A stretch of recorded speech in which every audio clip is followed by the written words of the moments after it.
उपराजधानी नागपूरमध्ये आजपासून विधिमंडळाच्या हिवाळी अधिवेशनाला सुरुवात होते आहे। शेतकरी कर्जमाफी, तपोवनमधील वृक्षतोड, पार्थ पवार यांचं भूखंड प्रकरण, मंत्री संजय शिरसाट यांच्यावरील सिडकोतील जमीन घोटाळ्याचा आरोप यामुळे हिवाळी अधिवेशन गाजण्याची चिन्ह आहे।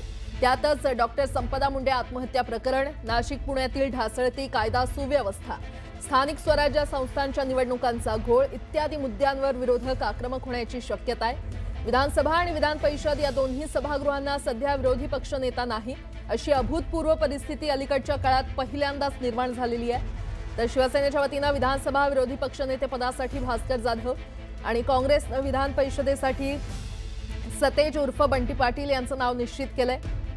अधिवेशनात या नावांना विधानसभा अध्यक्ष आणि विधान परिषदेचे सभापती मान्यता देणार का याकडे लक्ष लागलंय।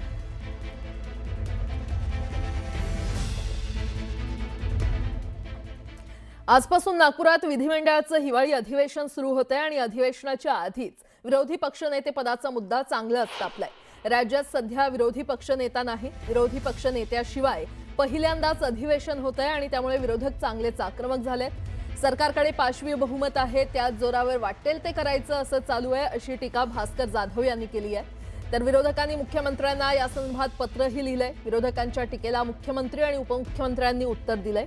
विरोधी पक्षनेते पदाचा निर्णय अध्यक्षांचा असून अध्यक्षांनी घेतलेला निर्णय आम्हाला मान्य असेल असं मुख्यमंत्री म्हणाले। तर शिंदेंनी यावरून विरोधकांना टोला लगावलाय।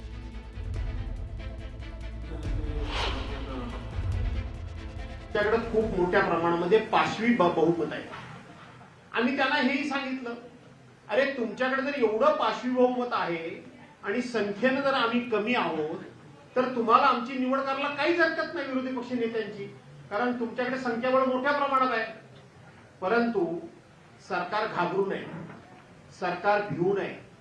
सरकारला हे माहित आहे की पलीकडे संख्याबळ जरी कमी असलं आणि आमच्याकडे संख्याबळ जास्त असलं तरी सुद्धा सरकारी पक्षाची पाप मोठी आहे, सरकारी पक्षाचा भ्रष्टाचार मोठा आहे। विरोधी पक्षनेत्यांचा निर्णय हा सर्वस्वी माननीय अध्यक्ष महोदय आणि माननीय सभापती महोदयांच्या अखत्यारीत आहे। त्यामुळे त्या संदर्भात जो निर्णय माननीय अध्यक्ष महोदय माननीय सभापती महोदय घेतील तो निर्णय आम्हाला मान्य असेल। त्या संदर्भात आमचा कुठला आग्रह नाही, कुठला दुराग्रह नाही। विरोधी पक्षनेता घोषित करण्याचा अधिकार सरकारचा नाही, तो अधिकार हा सभापती आणि अध्यक्षांचाच आहे। लोकांच्या प्रश्न राहिले बाजूला, विरोधी पक्षनेता द्या, विरोधी पक्षनेता का देत नाही, विरोधी पक्षनेता का? मुख्यमंत्र्यांनी सांगितलं होतं की ते अधिकार अध्यक्ष आणि सभापतींचे आहेत, पण जनतेने त्यांना जे काही नाकारलं, झिडकारलं, विरोधी पक्षनेता बनणे एवढे पण संख्याबळ नाही दिलं की विरोधी पक्षनेते एवढे तरी संख्याबळ कसं मिळतं? संख्याबळ मिळवा आणि कमवा आणि विरोधी पक्ष मिळवा। विरोधी पक्षाकडून आम्हाला एवढीच अपेक्षा आहे की लोकांचे प्रश्न मांडा। हे काय विरोधी पक्षनेत्याच्या खुर्चीसाठी, आमची लढाई खुर्चीसाठी कधीच नव्हती। विरोधी पक्ष नेतेपदावरून उद्धव ठाकरेंनी सत्ताधाऱ्यांना खिंडीत गाठण्याचा प्रयत्न केला होता आणि त्यांच्या टीकेला एकनाथ शिंदेंनी उत्तर दिले। पाहूयात। एक तर विरोधी पक्ष नेते पदाला हे सरकार का घाबरते?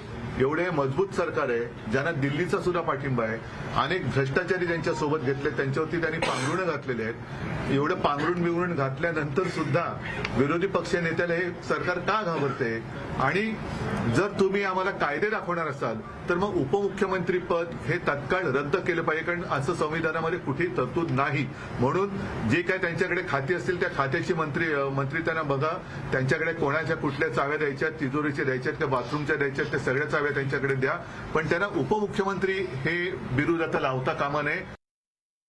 विरोधी पक्षनेता देत नाही मग उपमुख्यमंत्री पद रद्द करा। अरे मी मुख्यमंत्री होतो तेव्हाही मला घटनाबाह्य मुख्यमंत्री म्हणायचे, आता उपमुख्यमंत्री आताही घटनाबाह्य। अरे काय लावलंय? इतक्या वर्षाचा अभ्यास तरी करा। इतके वर्ष राज्यामध्ये काय काय कुठली कुठली पदं होती आणि कसा कारभार चालला। महाविकास आघाडीमध्ये आणि उपमुख्यमंत्री पद होतं ते काय घटनाबाह्य होतं? भ्रष्टाचाराची तर मालिकच आहे। 1,00,000 67,000 कोटीची कामं ही अबाऊ सगळ्या कंत्राटदारांना दिली। महाराष्ट्रामध्ये 9 कंत्राटदार 1,67,000 कोटीची कामं करत आहेत। त्यामध्ये हे 9 कंत्राटदार सरकारचे लाडके कंत्राटदार आहेत। आता नवीन ही उपाधी सुरू झाली आहे। लाडकी बहीण होती, लाडका भाऊ होता, आता ते खड्ड्यात गेले आणि लाडका कंत्राटदार आता पुढे आलाय। दरम्यान विरोधक कोणत्या मुद्द्यावरून सरकारला घेणार आहेत आपण ते जाणून घेऊयात। विरोधी पक्षनेते पदावरून विरोधक खरे तर सरकारला घेण्याची शक्यता आहे। विरोधकांना न मिळणारा निधी हा देखील एक मुद्दा गाजण्याची शक्यता आहे। लाडक्या बहिणींची सुरक्षा, त्यानंतर महाविकास आघाडीच्या काळात बंद पडलेल्या योजना, शेतकरी कर्जमाफी आणि आत्महत्या, त्यानंतर पार्थ पवार जमीन गैरव्यवहार प्रकरण, तपोवनातील वृक्षतोड, देशमुख आणि सूर्यवंशी हत्या प्रकरण देखील गाजण्याची शक्यता आहे। तर सातारा डॉक्टर महिला आत्महत्या प्रकरण आणि निवडणूक यादीतील घोळ किंवा गोंधळ हा एक महत्त्वाचा मुद्दा, यावरून देखील विरोधक सरकारला घेण्याची शक्यता आहे।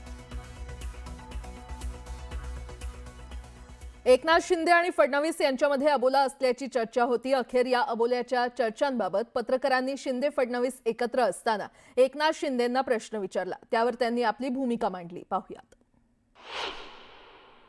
आता आम्ही काय करतो, रोज एकमेकांना फोन करतो ना, त्याचं तुम्हाला रेकॉर्डिंग पाठवतो, नाहीतर मग रोज फोटो टाकून इंस्टाग्रामवर टाकतो, नाहीतर मग हास्य जत्रेला जाऊया आपण। हास्य